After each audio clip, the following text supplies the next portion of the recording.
Good day mga kanegosyo. Ako nga pala si Jepoy, isang negosyante. Isa rin akong DJ. At meron na akong 9 na taon at magti 10 years na rin. Kasi malapit na mag 2025 na experience na pagkalugi sa negosyo. Hindi po ako vlogger, hindi ako influencer.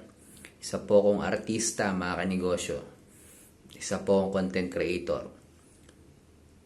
Mga kanegosyo, ang topic natin ngayon, bakit ko kayo pinagpo-focus in one at mahanap yung community or market ng mayaman.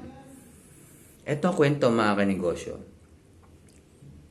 Nung 2015, maganda po ang work ko noon. But nag-decide ako mag full-time magnegosyo.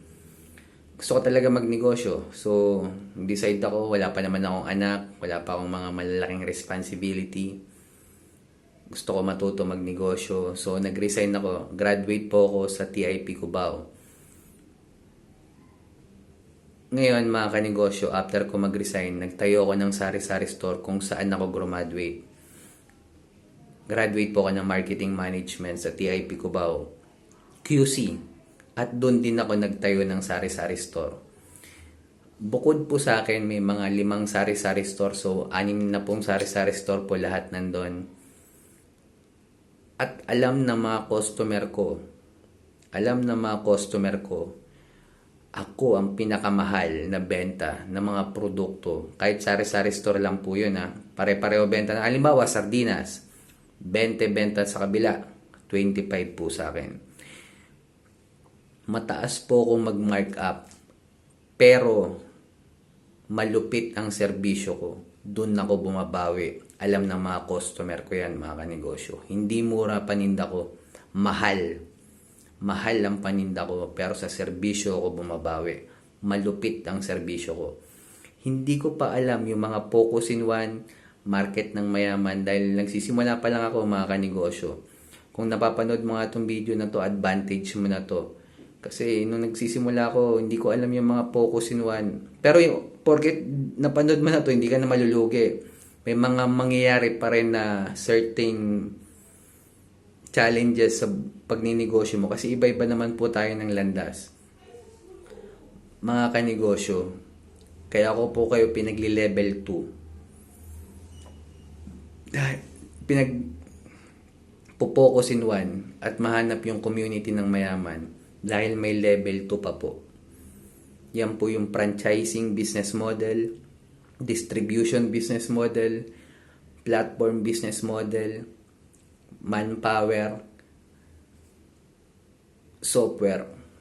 Mga kanegosyo, kung mas malaki pangarap mo, hindi ka lang basta hanggang level 1. Walang problema kung gusto mo lang dyan sa level 1, pero may level 2 pa po, mga kanegosyo.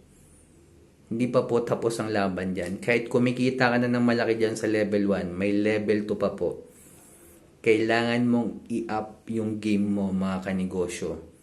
At hindi ka makapag-level 2 kung wala kang focus in one at hindi mo pa nahanap yung market mo. Product market fit. Tsaka mo applyan ng level 2, which is yung mga franchising distribution business model. Doon mas lalong lalaki yung negosyo mo. Mas doon ang tunay na labanan, mga kanegosyo. Yan yung mga hindi tinuturo ng mga business mentor ko no, mga kanegosyo. Hindi nila tinuturo yan kasi ayaw kanilang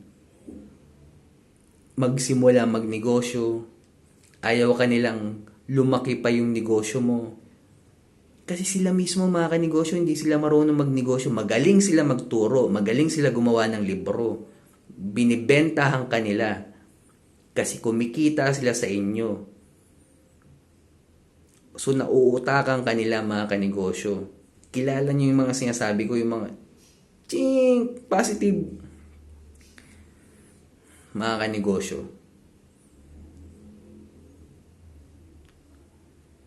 Huwag ka malito. Kung nagninegosyo ka, may level 2 pa po. Halimbawa, may sari-sari store ka. Huwag mong i-close. Maghanap ka ng focus in one. Halimbawa, ice tube. Ang Ice Tube, pwedeng applyan ng distribution business model, mga kanegosyo. Yun, level 2 na yun. Focus in one lang. Walang ibang benta, Ice Tube lang. Di ka magbibenta ng pizza, shawarma, burger, fries, milk tea. Ice Tube lang. Pero ma-applyan mo ng business model. Yung business model yung nag-iiba. At doon, mga kanegosyo, mas lalo kang kikita. Kung may sari-sari store ka, kung kumikita yan, wag mo isara. Mag-isip ka ng isang produkto na pwede mong i-level to, mga kanegosyo. Ito yung mga bagay na hindi tinuturo ng mga business mentor ko, no? Kaya, mga kanegosyo, kung natapos mo tong video na to, salamat. At click mo naman yung like, tsaka subscribe ka na rin. Follow mo na rin ako. Ingat tayong lahat. Kung ano man pinagdadaanan mong hirap sa negosyo, parte yan. At eventually malalagpasan mo rin yan. Pray ka lang. Peace.